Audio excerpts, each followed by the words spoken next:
Hey guys, welcome to Draw with Sandee at the Little Artistic Nook. Today we'll be drawing this cute little caterpillar. For our caterpillar, we're going to have his head over on the left side of the page. So starting here, we'll draw out a small oval for an eye, and then we'll add in the first highlight by drawing a curve just across the center and a small heart just underneath that. Then you can go ahead and shade in the rest of your eye. And then as you finish that, we'll come over to the left side of this eye and we'll draw out the second one. And you're just going to have the top of the eye tilted slightly towards the right. Draw in your highlights with the big curve and the small heart and go ahead and shade this in.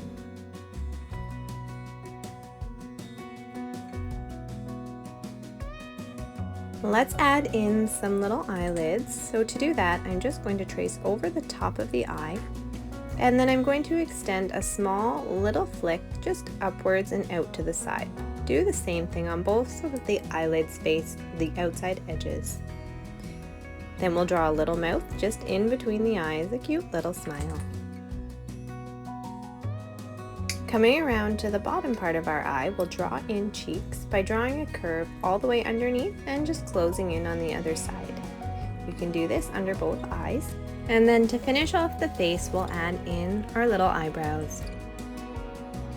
So before we start drawing out the head, you're going to find that center point just in between the eyes. Then, from just above the eyebrows, we're going to start drawing a curved line towards the side of the face and then around the cheeks. So what we're looking for is a rounded shape for the head, but it's not really a perfect circle. I almost like to think of it as it just sort of looks like a squashed little dumpling. So his head is kind of like this little oval, and then you're going to draw the antenna coming right off the top of the head, two curved lines coming up and just topping them with little circles. We're going to draw the body in segments. So to start, I'm going to find the cheek and I'm going to come from underneath the head and draw a curved line that's sort of coming towards the center of the body.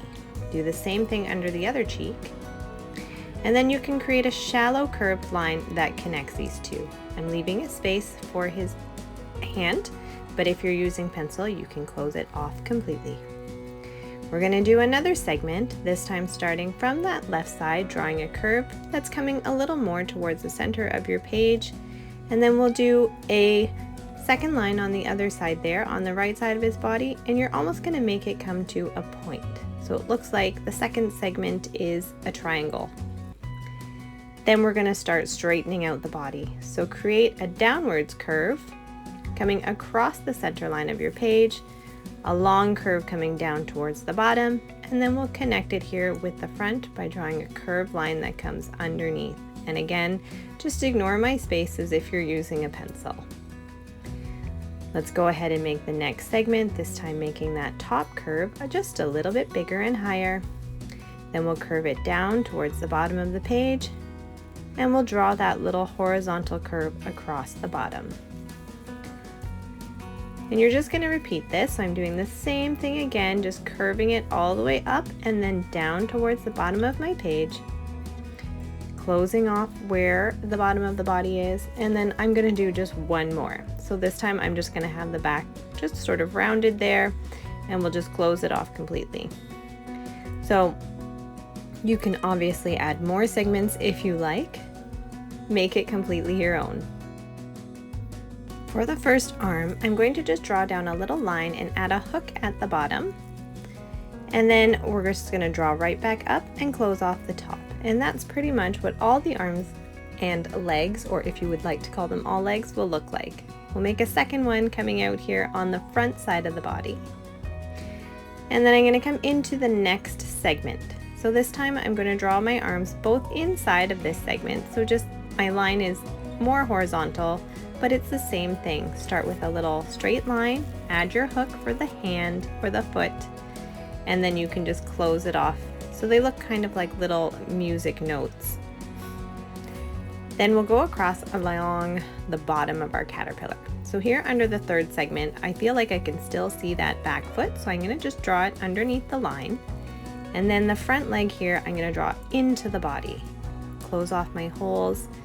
And then for the rest of my segments, I feel like his body's a little low to the ground, so I'm only going to draw the legs on the front side. So we'll just start by drawing out the little line with the hook and closing it off up at the top. If you're using a pen or marker, then you can close off any spaces along the body to have it completely attached with the legs.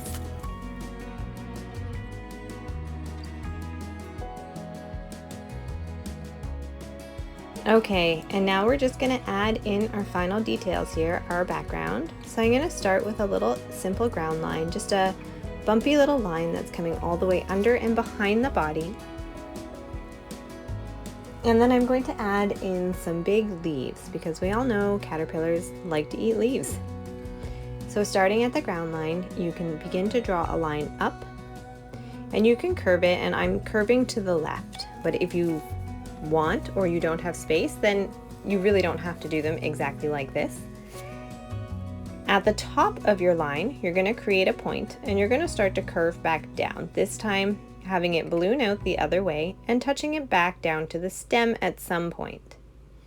To create the veins in my leaves, I'm just going to start here at the stem and make a little dotted or broken line all the way up to the tip, and then I will just start to draw out the little side veins by creating that little Y shape from my center line.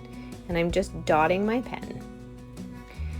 I'm going to make maybe another leaf here coming out through the center, a really nice big round one.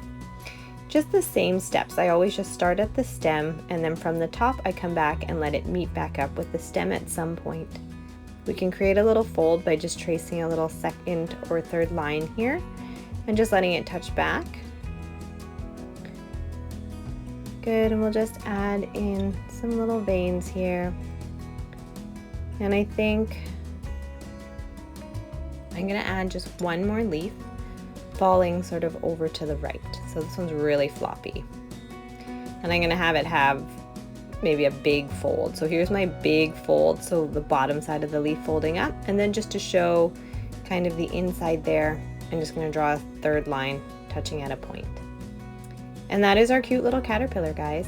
Thanks so much for drawing with me today. If you enjoyed this tutorial, please give it a thumbs up and subscribe to the channel. And until next time for another Draw with Sandee at the Little Artistic Nook, keep making art and keep smiling.